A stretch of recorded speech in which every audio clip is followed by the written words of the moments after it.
Nós vamos fazer a leitura de um texto, irmãos, né? Uma passagem bastante conhecida, porém é uma passagem extensa, né? De tal maneira que nós não vamos ler o texto todo, nós vamos ler algumas porções, né, do capítulo 3 do livro do profeta Daniel. Daniel, capítulo 3, nós vamos ler algumas porções deste capítulo, né, que tem 30 versículos, mas nós não vamos lê-lo todo. Daniel, capítulo 3, versículo 1.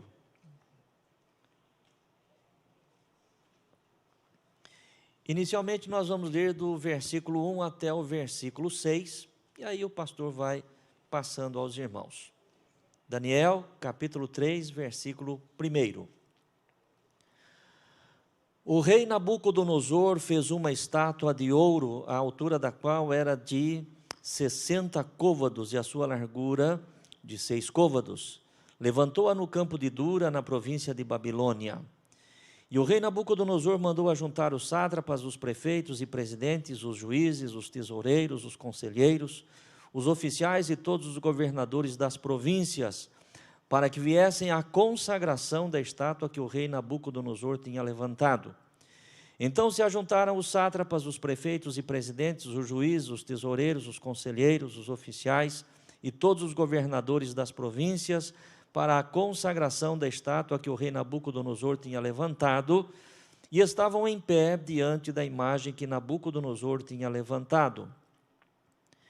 E o arauto apregoava em alta voz: ordena-se a vós, ó povos, nações e gente de todas as línguas, quando ouvirdes o som da buzina, do pífaro, da harpa, da sambuca, do saltério, da gaita de foles e de toda sorte de música, vos prostrareis e adorareis a imagem de ouro que o rei Nabucodonosor tem levantado.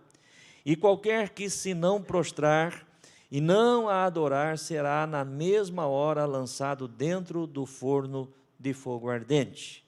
Nós vamos agora para o versículo de número 14, vamos do 14 ao 20.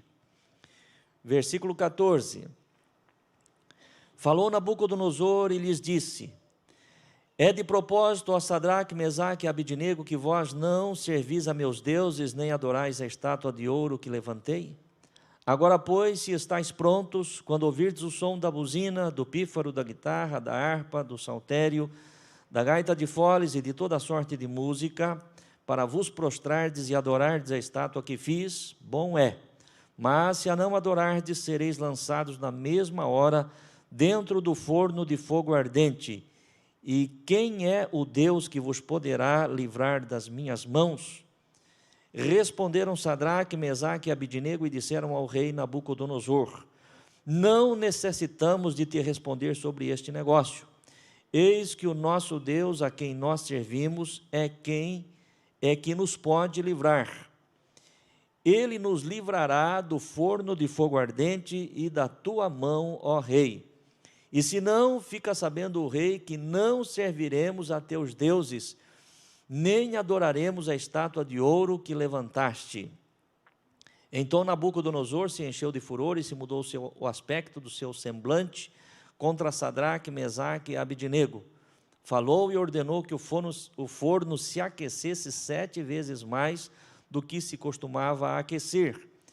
E ordenou aos homens mais fortes que estavam no seu exército que atassem a Sadraque, Mesaque e Abidnego para os lançarem no forno de fogo ardente. Nós vamos agora dos versos 24 ao 27, encerrando a leitura. Versículo 24. Então o rei Nabucodonosor se espantou e se levantou depressa, falou e disse aos seus capitães: não lançamos nós 3 homens atados dentro do fogo? Responderam e disseram ao rei: é verdade, ó rei. Respondeu e disse: eu, porém, vejo 4 homens soltos que andam passeando dentro do fogo, e nada há de lesão neles, e o aspecto do quarto é semelhante ao filho dos deuses. Então se chegou Nabucodonosor à porta do forno de fogo ardente, falou e disse: Sadraque, Mesaque e Abidnego, servos do Deus Altíssimo, saí e vinde. Então Sadraque, Mesaque e Abidnego saíram do meio do fogo.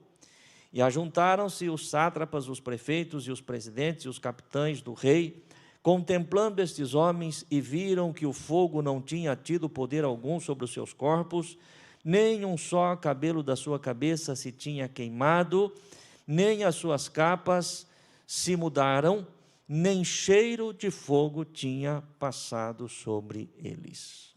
Amém. Amém, irmãos?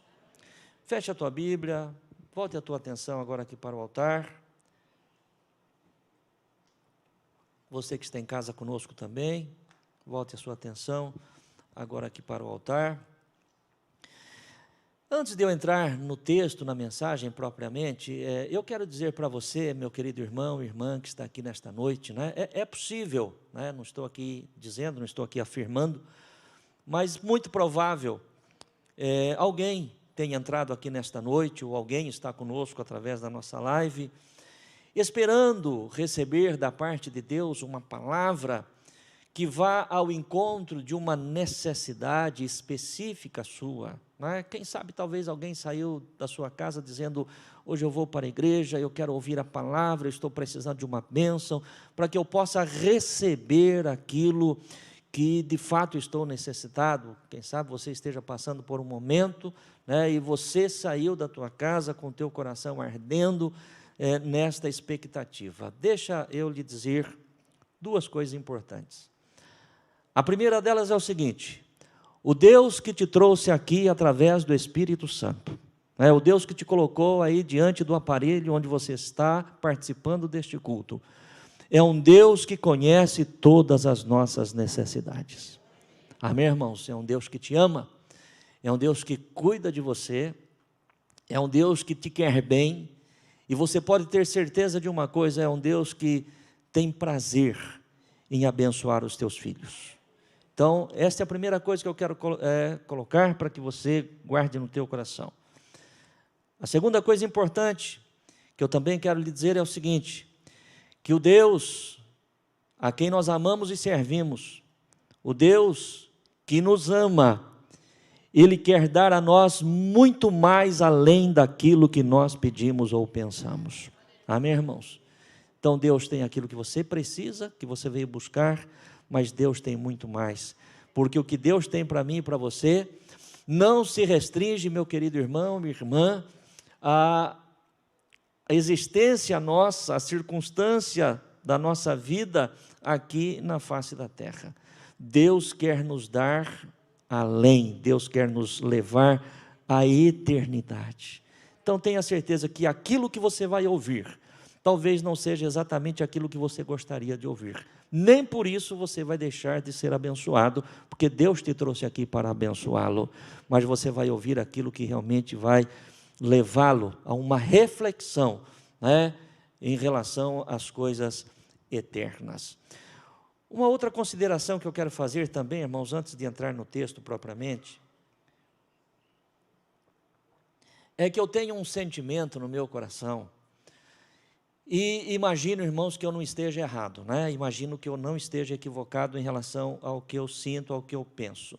Quando eu olho, né, para um público como esse que nós temos aqui nesta noite, poderia ser um público maior, ou de repente poderia ser até menos pessoas aqui, mas sempre quando eu olho para um público sentado aqui, as poltronas desta igreja, eu tenho no meu coração que eu estou diante de homens e mulheres, eu estou diante de pessoas que têm um comprometimento com Deus. Amém, irmãos? Este é o sentimento do meu coração. Sabe por quê, irmãos? Porque num domingo, como hoje, como agora, se você não fosse uma pessoa de Deus, se você não fosse uma pessoa comprometida com Deus, se você não fosse uma pessoa interessada nas coisas de Deus, você teria tantos outros lugares para estar. Você teria tantas outras oportunidades, tantas outras opções. Então, eu não tenho dúvida em dizer, que eu considero, este é o sentimento que eu tenho. Alguém que sai da sua casa num domingo à tarde, um domingo no início da noite, para vir participar de um culto, eu não consigo enxergar de outra maneira, senão de pessoas que amam a Deus, pessoas comprometidas com Deus, que querem e que de fato levam as coisas de Deus a sério. Amém, irmãos? E isso me traz assim uma satisfação muito grande, me traz uma alegria muito grande ao meu coração, porque é um sentimento que eu tenho também, né? E não só um sentimento, mas uma convicção de que o Senhor, quando me chamou e me levantou, né, como um pastor, e isso não é coisa de agora, nem de ontem, nem de antes de ontem, né, são mais de 40 anos, vai indo para 43 anos, Deus me levantou para preparar um povo para morar na glória, um povo para a eternidade. Amém, irmãos? Deus não me chamou, não me levantou, para reunir um povo, para resolver problemas unicamente, para curar doenças, para abençoar financeiramente. Tudo isso faz parte do ministério e daquilo que Deus dá para o seu povo. Só que mais do que isso, Deus quer um povo com Ele por toda a eternidade. Amém, irmãos? Então eu gostaria que você prestasse muita atenção, nesta palavra que Deus trouxe ao meu coração e eu quero compartilhar com você nesta noite. A Bíblia Sagrada, não esse texto que lemos, mas dentro da palavra de Deus, nós aprendemos que a igreja de Cristo, nós, o povo de Deus, chamados e escolhidos pela graça e misericórdia do Senhor, somos chamados de sal desta terra e luz deste mundo. Vós sois o sal da terra e a luz deste mundo. Traduzindo isto, eu e você, meu querido irmão, a igreja de Cristo foi chamada para fazer a diferença na terra. Para fazer a diferença. E é por isso que nós estamos aqui. Porque nós somos diferentes. Porque fomos chamados para fazer a diferença. Amém? Somos diferentes. Se não fôssemos diferentes, nós não estaríamos aqui. Se nós estamos aqui é porque nós somos diferentes. E eu vou falar uma coisa para os irmãos. Eu sinto uma alegria grande. Poderia dizer até um orgulho de ser diferente. Amém, irmãos? Se algo que me deixa feliz é saber que a forma como eu vivo, a forma como eu creio, a forma como eu procuro proceder, vai na contramão do mundo. Eu quero andar na contramão do mundo. Se o mundo está indo para lá, eu quero ir para cá. Se o mundo está vindo para cá, eu quero ir para lá. Eu quero andar na contramão do mundo, porque eu fui chamado para ser o sal desta terra e a luz deste mundo, e a palavra de Deus diz que se o sal for insípido, se o sal não tiver sabor, para nada serve. A luz não se acende para colocar debaixo da mesa, mas no velador, para que dê luz a todos. E eu creio que você não pensa diferente, e você não é diferente. Amém, irmãos? Então preste atenção naquilo que Deus tem para falar conosco. O capítulo 3 do livro de Daniel, embora um capítulo extenso, mas é um capítulo de fácil entendimento, de fácil compreensão. Aqui está registrado aquele momento em que 3 jovens judeus, Sadraque, Mesaque e Abidnego, estes foram os nomes que eles receberam na Babilônia, porque foram levados cativos para a Babilônia, juntamente com todo o povo judeu, juntamente com todo o povo de Jerusalém. Esses 3 jovens judeus estavam agora ali diante de uma imposição do rei Nabucodonosor. A palavra de Deus diz que Nabucodonosor, e se nós formos estudar a personalidade de Nabucodonosor, nós vamos ver que ele era um megalomaníaco, tinha mania de grandeza. Nabucodonosor era esse. A palavra de Deus diz que ele mandou construir uma estátua de si mesmo, daqui as dimensões, o tamanho da estátua, e convocou todo o povo para um determinado dia, num determinado horário, num determinado lugar. Ele iria fazer a consagração daquela estátua, e todos os povos foram chamados e reunidos ali da Babilônia para se prostrar e adorar aquela imagem. E a palavra de Deus diz que ele ordena então, para que toda sorte de instrumentos fossem tocados naquele momento, e quando todos ouvissem o som daqueles instrumentos, deveriam se prostrar diante da sua estátua. E quem assim não o fizesse, seria lançado na fornalha de fogo ardente. Chega o determinado dia, conforme está aqui na palavra de Deus, toca-se toda a sorte de música, ou de instrumentos, e todo o povo se prostra. E logo alguém chega diante do rei e diz: rei, tem 3 jovens judeus, que vieram entre os cativos. Esses 3 jovens, eles não dão conta, eles não se preocupam com as suas leis, com os seus decretos, eles não servem os seus deuses, e nem tampouco agora se dobraram, se ajoelharam, se prostraram diante da tua estátua. E a palavra de Deus nos diz que Nabucodonosor fica enfurecido e manda chamar aqueles 3 jovens e pergunta a eles: é de propósito que vocês fizeram isso? É de propósito que vocês não obedecem aos meus decretos? É de propósito que vocês não adoram os meus deuses? É de propósito que vocês não se curvaram diante da estátua? Eu vou dar a vocês mais uma oportunidade, e eu vou mandar outra vez tocar todos os instrumentos. E assim que isso acontecer, se vocês não se dobrarem diante da minha estátua, eu os lançarei na fornalha de fogo ardente, e quero ver quem é o Deus que poderá vos livrar das minhas mãos. Olha a ameaça, que Nabucodonosor fez àqueles 3 jovens judeus. E eles disseram ao rei: ó rei, nós não precisamos te dar conta desse negócio, mas preste atenção, o nosso Deus pode nos livrar da fornalha de fogo ardente, e o nosso Deus pode nos livrar da sua mão também. E saiba mais, ó rei, ainda que isto não aconteça, nós não vamos nos prostrar diante da tua estátua. Deus pode fazer, nós cremos que Ele vai fazer, mas ainda que Ele não faça, nós já tomamos a nossa posição, e nós não vamos nos prostrar. Aí o texto sagrado vai dizer que Nabucodonosor então se enfureceu de vez, perdeu o juízo, mandou aquecer a fornalha 7 vezes mais do que era costume. Diz o texto sagrado, tomou os homens mais fortes ali do seu exército, mandou amarrar aqueles 3 jovens judeus, Sadraque, Mesaque e Abednego, com roupa e tudo do jeito que estavam, e lançá-los dentro da fornalha aquecida 7 vezes mais. A palavra de Deus vai dizer que a temperatura era tão alta, que os homens que foram lançar aqueles 3 jovens para dentro da fornalha, com o calor que vinha, eles morreram ao lançar Sadraque, Mesaque e Abednego para dentro da fornalha. Mas aí o texto prossegue e diz que de repente o rei tem um espanto. Ele olha para dentro da fornalha, chama os seus homens, os seus auxiliares ali, as autoridades ali do seu reino, e pergunta: não foram 3 os homens que nós lançamos dentro da fornalha? E não estavam todos os 3 amarrados?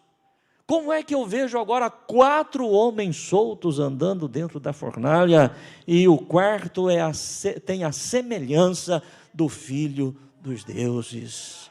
O espanto tomou conta do coração de Nabucodonosor, porque a sua expectativa, ao olhar para dentro da fornalha onde foram lançados aqueles 3 jovens, era ver eles se derretendo ali, sendo consumidos ali pelo calor, pela temperatura daquele forno. Mas qual não foi o seu espanto ao olhar, e ao invés de enxergar, de ver aquilo que ele imaginava ver, ele vê ali 4 homens andando livremente dentro do fogo, e o quarto a semelhança do Filho de Deus. E então, quando os homens falam assim: rei, é verdade, nós lançamos 3 homens agora. E aí então Nabucodonosor dá ordem: Sadraque, Mesaque, Abednego, servos do Deus Altíssimo, saí e vinde. Veja bem, irmãos, Sadraque, Mesaque, Abednego, servos do Deus Altíssimo. E aí a palavra de Deus diz que aqueles 3 jovens saem, as pessoas que estavam ali em volta, as autoridades ali diante do rei, examinam aqueles 3 jovens, nenhuma lesão havia neles, nem cheiro de fogo nas suas roupas, e nem sequer um único fio de cabelo das suas cabeças havia se queimado, porque o Senhor era com eles. Amém, irmãos? E aí você vai prosseguir na leitura, até o final do capítulo, versículo 30, você prosseguindo, você vai ver que, a partir daquele momento, diante daquele milagre extraordinário, Nabucodonosor faz um decreto e diz: da minha parte é feito um decreto, que em todo o reino da Babilônia, se alguém proferir alguma blasfêmia contra o Deus de Sadraque, Mesaque e Abidnego, ele será exterminado, a sua família será exterminada, a sua casa será feita no monturo, porque não há Deus semelhante a ele, que possa livrar aqueles que nele confiam. Amém, irmãos? O nome do Senhor foi bendito, o nome do Senhor foi glorificado, através de um rei idólatra, megalomaníaco, autoritário, arbitrário, mas o nome do Senhor foi bendito, o nome do Senhor foi glorificado, porque 3 jovens crentes ousaram manter a sua posição, mesmo diante de toda a ameaça que receberam. Amém, igreja? Amém? E aí talvez você pergunte: pastor, história interessante, muito linda, mas o que é que isso tem a ver comigo? O que é que isso tem a ver conosco? Meu querido irmão e irmã, preste atenção. Eu e você, especialmente nesses tempos que nós estamos vivendo, somos pressionados para nos curvarmos diante das estátuas que o mundo tem levantado. Somos pressionados. Por que é que Sadraque, Mesaque e Abidnego se mantiveram em pé e não se curvaram diante da estátua de Nabucodonosor? Porque eles conheciam a verdade, eles conheciam a palavra de Deus que lhes fora dada através da lei de Moisés. Somente ao Senhor teu Deus adorarás e só a Ele servirás. Somente diante do Senhor teu Deus você vai se inclinar. A palavra do Senhor trazia ordenanças e traz ordenanças, através da lei de Moisés, para que não se construísse imagens, para que não se curvasse diante de imagens, para que não adorasse ninguém a não ser o único e verdadeiro Deus. E Sadraque, Mesaque e Abidnego, eles conheciam isso. E isso era um absoluto para aqueles 3 jovens judeus. Como eu e você, meu querido irmão e irmã, conhecemos também a palavra de Deus e conhecemos a verdade da palavra de Deus. E a palavra de Deus, meu querido irmão e irmã, ela tem que ser para mim e para você um absoluto, como foi para Sadraque, Mesaque e Abidnego. Mas infelizmente, nos tempos em que nós estamos vivendo, o absoluto tem perdido a sua força e as coisas têm se tornado relativo. Não é bem assim, não é bem desse jeito, não é bem dessa forma. Sabe, irmãos, um dos grandes problemas que às vezes a gente observa é o seguinte: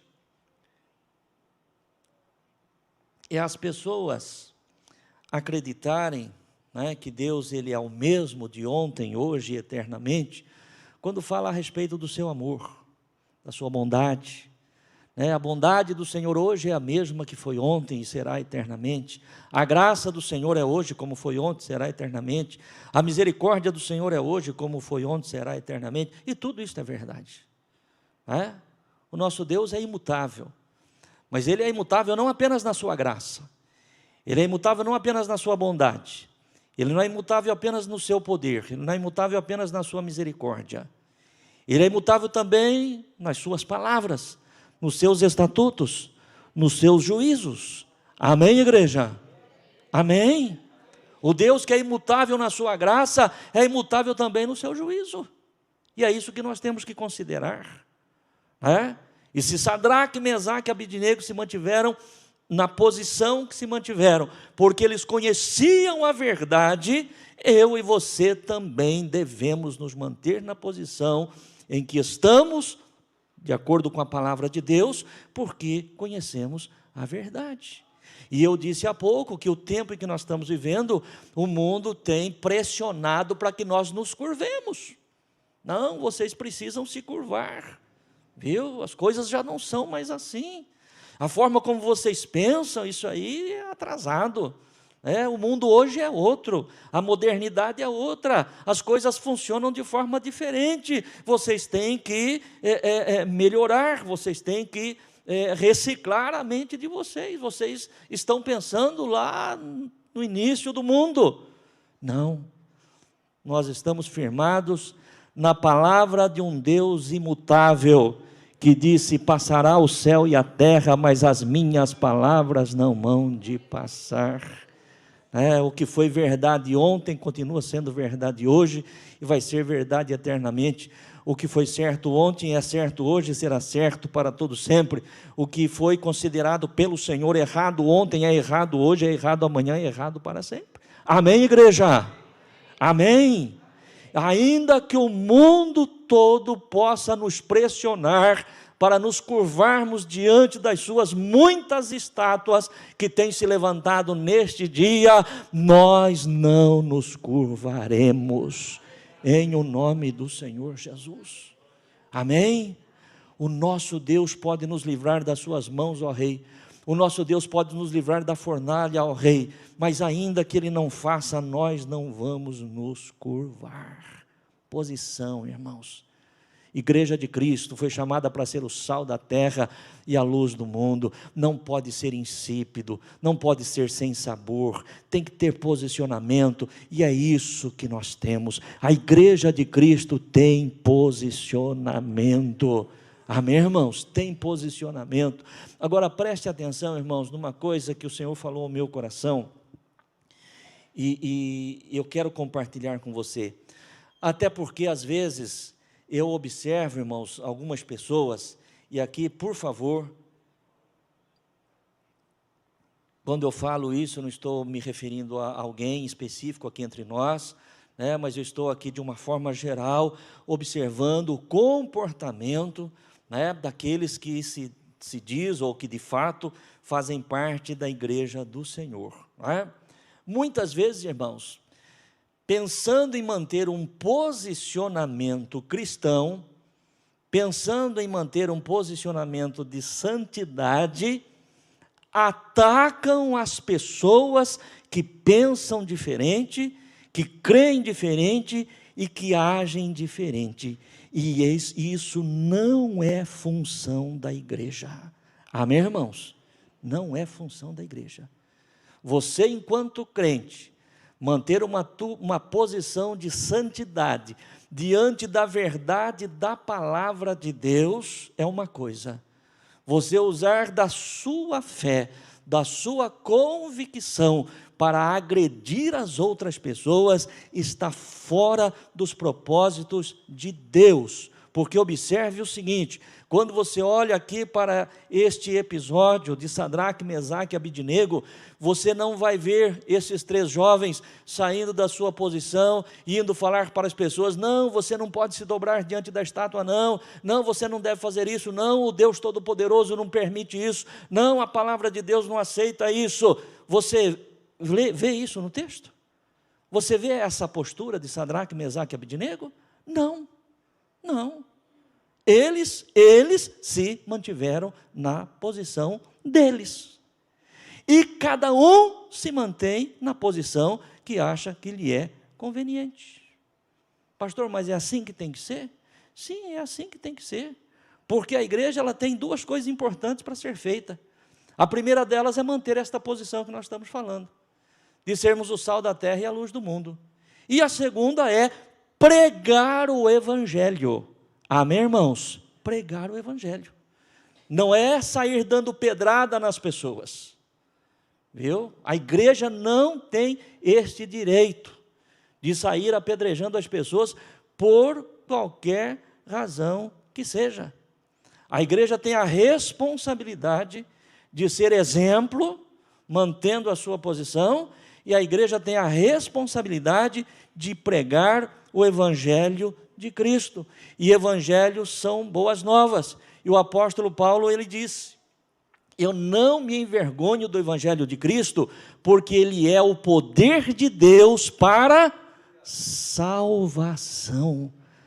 Quem salva é o evangelho, é o Senhor, é o Espírito Santo, quem convence o homem do pecado, da justiça e do juízo. Amém, igreja? Quando nós, os crentes em Jesus, entendermos isso, né, e eu espero que todos aqui já tenham entendido bem isso, não é? Irmãos, nós não vamos ter problema com absolutamente ninguém, e nós continuaremos mantendo a nossa posição, pregando o Evangelho e ganhando almas para o reino de Deus, porque é o Senhor quem faz a obra. Amém, igreja? Mas o Senhor só faz a obra através das nossas vidas quando verdadeiramente nós temos um posicionamento. Agora, eu disse há pouco que nós somos pressionados. Quando eu lia este texto, e o Senhor me trazia essa mensagem ao coração, tem ali uma série de instrumentos, né, que o rei ordenou para que fosse tocado, naquele momento em que as pessoas deveriam se prostrar diante da estátua, né, toda sorte de instrumentos. E aí eu comecei a pensar, e hoje nós vemos toda sorte de vozes, né, irmãos? Para onde você olha, para onde você vê, se você liga a televisão, se você entra na internet, se você sai na rua, se você... São tantas vozes querendo nos induzir, né? Querendo nos fazer crer que nós precisamos nos dobrar. E isto não é verdade. Amém, irmãos?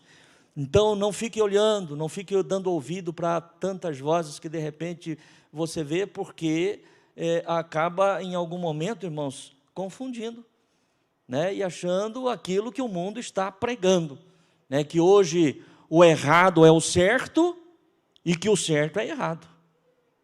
Mas o certo continua sendo certo e o errado continua sendo errado. Amém, irmãos? É isso que nós temos que saber. O certo continua sendo certo e o errado continua sendo errado. Ainda que a pressão aumente, ainda que de repente sejamos ameaçados com a fornalha sendo aquecida 7 vezes mais, nós não podemos sair da nossa posição, porque o quarto homem está conosco. Amém, irmãos? O quarto homem está conosco. Ele não vai nos deixar, ele não vai nos desamparar, ao contrário disso, ele vai honrar a nossa fé, a nossa confiança nele, a nossa posição tomada. E eu quero aqui, uma palavra breve, para a nossa reflexão. Eu quero aqui, lembrando daquilo que o texto diz, que quando Nabucodonosor viu aqueles 4 homens andando, e chama aqueles 3 jovens, Sadraque, Mesaque e Abednego, servos do Deus Altíssimo, saí e vinde. E eles saem de lá de dentro, e Nabucodonosor vê que não havia absolutamente nada de anormal neles,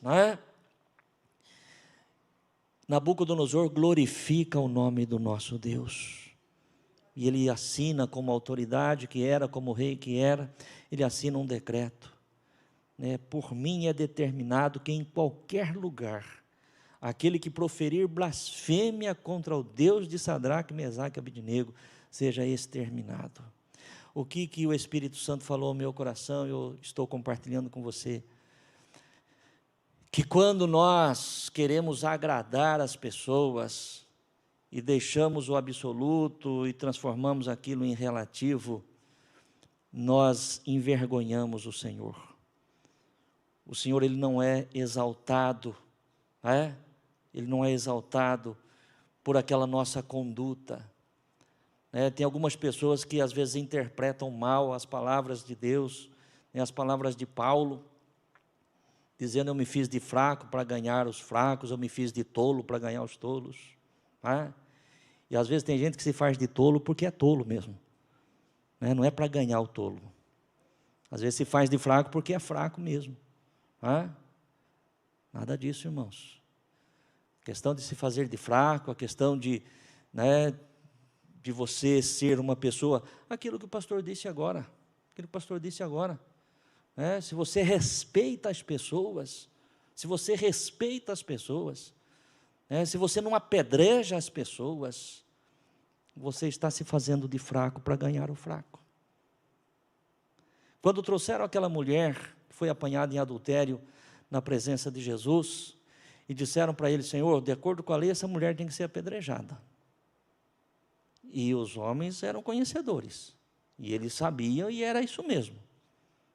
Eles chegaram diante de Jesus numa situação que vai falar o quê? A lei fala isso mesmo. Aquela que for apanhada, né? Aqueles que forem apanhados deverão ser apedrejados. Chegaram diante de Jesus com essa questão, e agora como é que você resolve isso? E Jesus continua escrevendo na terra, diz a palavra de Deus, e eles continuam pressionando. O senhor não vai fazer nada? O senhor não é o mestre dos mestres? O senhor não é o rabi? A lei diz que ela tem que ser apedrejada.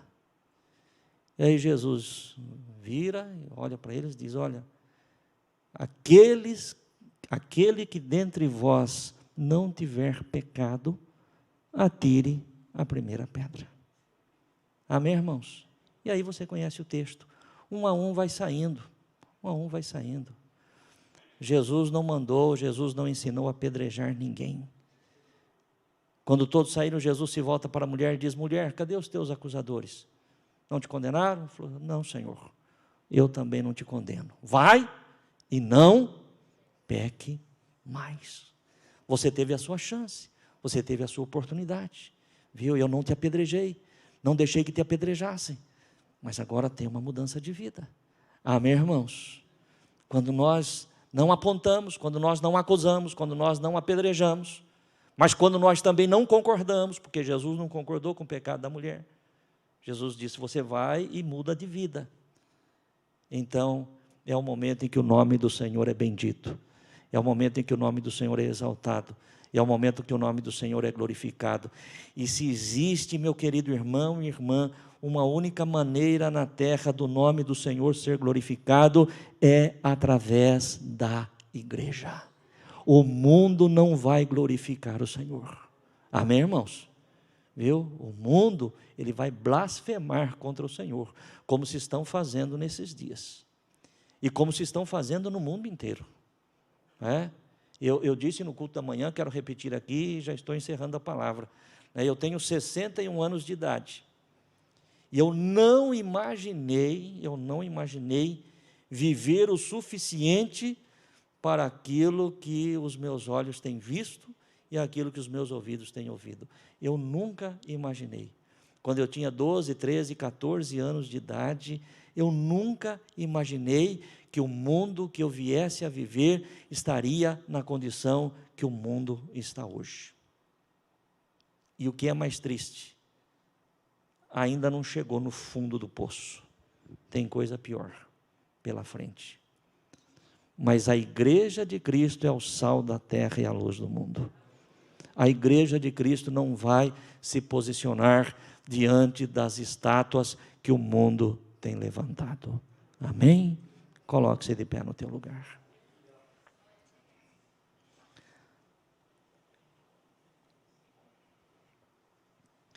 Fale com Deus. Diga, Senhor, eu sou esse homem. Diga, Senhor, eu sou essa mulher que quero fazer a diferença aqui, Senhor. Sem acusar, sem apedrejar, sem discriminar, mas mantendo firme a minha posição e sendo o sal desta terra e a luz deste mundo, para que através da minha vida e através da minha postura, o teu nome seja glorificado e vidas sejam salvas. Amém? Querido Deus e Pai, no santo e glorioso nome de Jesus Cristo, eu te dou graças pela palavra que o Senhor trouxe ao meu coração. Ó Deus, nós estamos vivendo este tempo, Senhor, tempo em que a estátua de Nabucodonosor foi levantada, tempo, ó Deus, em que toda sorte de sons tem se tocado para que o povo se prostre diante das estátuas. Ó Deus, tempo em que a fornalha está acesa, Senhor, e a pressão tem aumentado contra o teu povo e contra a tua igreja. Mas nos dê, Senhor, a fé, nos dê a coragem, nos dê a intrepidez, nos dê a sabedoria de Sadraque, Mesaque e Abednego, Senhor, para mantermos a nossa posição de santidade diante do Senhor nosso Deus. Porque nós cremos que o Senhor é o mesmo de ontem, hoje e eternamente. na sua bondade, na sua graça, na sua misericórdia, na sua justiça, no seu juízo, nas suas palavras que são imutáveis, e também, querido Deus, no seu cuidado para conosco. Assim como o Senhor guardou Sadraque, Mesaque e Abednego da fornalha de fogo ardente, o Senhor também guardará a nós. Nos dê direção, orientação, sabedoria, Senhor, para que possamos viver a Tua vontade, para que possamos pregar o Evangelho. Ó Deus, o Evangelho, Senhor, que cura, o Evangelho que liberta, o Evangelho que transforma, o Evangelho que salva, o Evangelho da graça, Senhor, o Evangelho da misericórdia, Senhor, o Evangelho que o Senhor viveu, que o Senhor pregou, que o Senhor ensinou durante os teus 3 anos e meio de ministério na terra. Que seja este Evangelho, meu Deus, que nós venhamos a viver e a pregar, Senhor, para este mundo que está se curvando diante das estátuas, ó Deus, que têm sido levantadas. Que a Tua graça seja sobre nós, que a Tua graça seja sobre a Tua igreja, que a Tua graça seja sobre toda a humanidade, Senhor, em o nome de Jesus. Amém. Amém.